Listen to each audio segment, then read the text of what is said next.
So there's been some pretty big news and change-ups for not only Diablo 4, but the entirety of the Diablo franchise pretty recently. So I want to go over all this new information and also talk about why I think some of these things are actually going to be pretty big positives for Diablo 4 going forward. Now, the first big piece of news is that Rod Ferguson, who is the general manager of the Diablo franchise, is stepping away from Blizzard. So he wrote on Twitter that after 5 years of driving the Diablo franchise forward with 4 big launches, it's time for me to step away from Blizzard/Microsoft. Sword in hand and see what's next. The teams are set up for success with an exciting slate of releases ahead. I'm incredibly proud of what we've built together and looking forward to what comes next for Diablo and for me. So he was basically the head of the Diablo franchise and basically managing all the pieces. So managing the older games like Diablo 3, managing D2R, Diablo Immortal, Diablo 4, and the Diablo 4 expansion, which were the 4 launches he was talking about. And while this could sometimes be considered a bad thing, I think this may actually be a good thing. So first off, Rod Ferguson has been known in the industry as a closer. He's worked on like all of the Gears of War games. He worked on BioShock Infinite and a bunch of other games, and he was kind of known as the guy that they brought in to a game that is having issues being completed in a timely manner and basically getting that game to be completed and be released. And he's actually been very successful at that with pretty much all the projects he's worked on. So that's the first thing. He may have actually been brought into Diablo 4 to get it completed, because if you remember, there was actually a lot of kind of turmoil in Diablo development, because first after Diablo 3, there was a game that was set to be Diablo 4. It was being worked on. Then that game was scrapped, completely scrapped. Then they started work on Diablo 4. And then I think the head of who was developing Diablo 4 was removed from the company. Then it was taken over by Joe Shelley. And that's how we got into this Diablo 4 into launch. Now, one of the main reasons I think this may actually be a good thing is because while Rod Ferguson was known as a closer and he's been the head of releasing many very successful and well-liked games, that doesn't necessarily mean that he's very good or the best person for the job for running a lot of live service products, which is what Diablo as a franchise basically is right now. You have D2R, which is kind of live service. Not really. They've been getting some new stuff recently, or they are going to. Diablo 3, while it doesn't have specific development, is still kind of a live service game. But then you have the 2 main ones. Diablo Immortal, which is primarily developed by NetEase,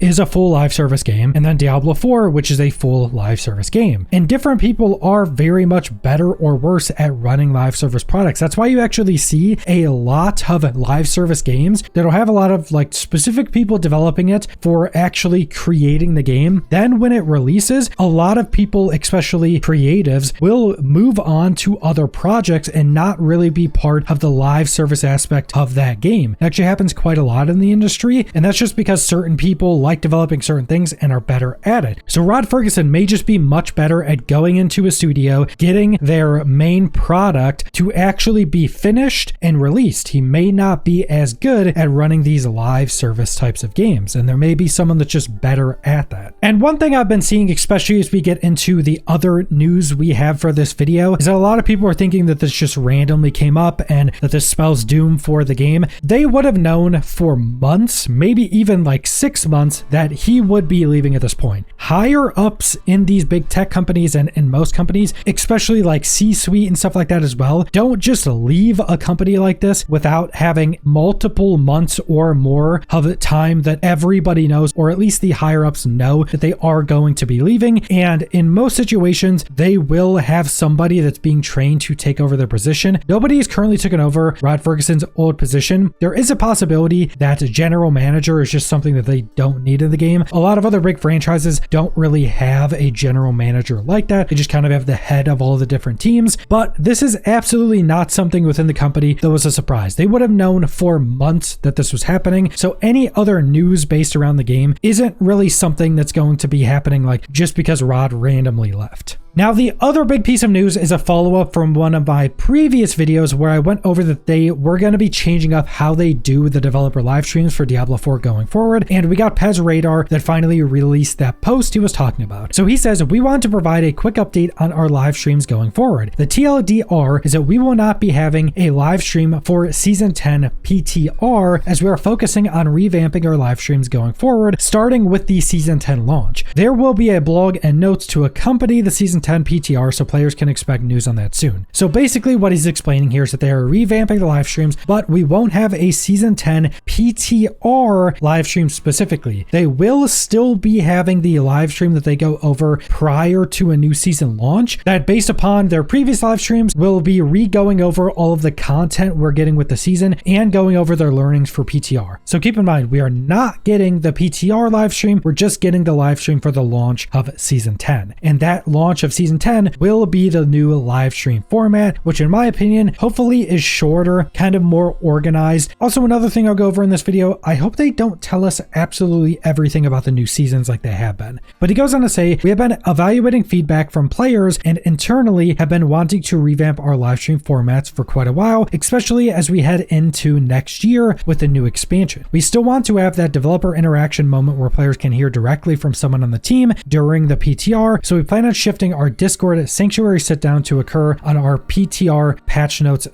/ blog release, and there will be more news on that tomorrow, which is August 12th for season 10. We have hit the 30th stream milestone recently for Diablo 4, and we couldn't be more excited to kick off the revamped live streams with the launch of season 10. Please keep the feedback flowing as we head into our new format, as we want to make the best possible stream for the community. Some of the big pieces of things here is that with the launch of season 10, they're revamping the live stream, and they're kind of specifically talking about this like they want to do this for a while, and more specifically when going into 2026. I think there's actually significance with the timing of this, not when it comes to Rod Ferguson leaving, because remember, people like Pez and a lot of other people in the company would have already known for months that he's leaving. I think this is more specifically significant because of the big revamps we got, where they also did a call with a bunch of big content creators, kind of showing them teases of what's coming up in terms of big revamps and new additions to the game. I think this is specifically to kind of set up for big new revamps, and I think more specifically for going into more new development. Because as we've seen over the last like 6+ seasons of Diablo 4, and especially the 2025 roadmap, is that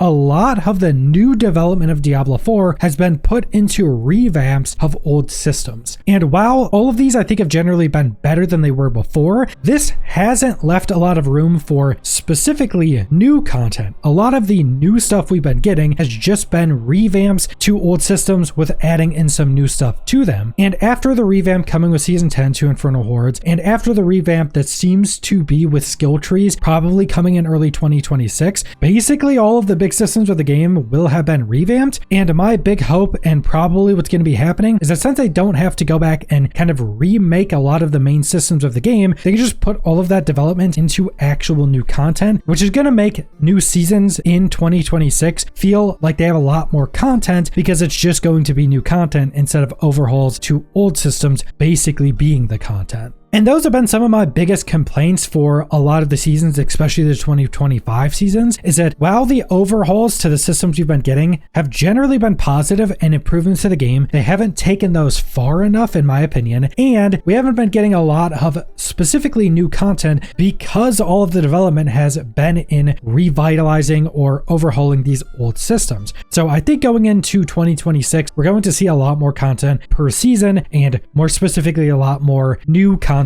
instead of overhauls to previous systems. But that's pretty much all the news we have. This will probably be releasing on August 12th, so we have more information on season 10 then. But I think this news was pretty important to go over, but I don't think this is really bad news in any way. A lot of people have been having conspiracy theories that this means they're putting the game on like life support or something because they don't have the season 10 PTR live stream. Even though that's just one live stream, we're going to be getting the season 10 launch live stream still, and I'm pretty much guaranteeing that for the season 11 PTR, we'll probably have a live stream that will be this new revamped version. So I don't think any part of this is really negative. In my opinion, how I'm seeing it, this is probably going to be a lot of positives in general. But that's all I want to go over. So thanks for watching.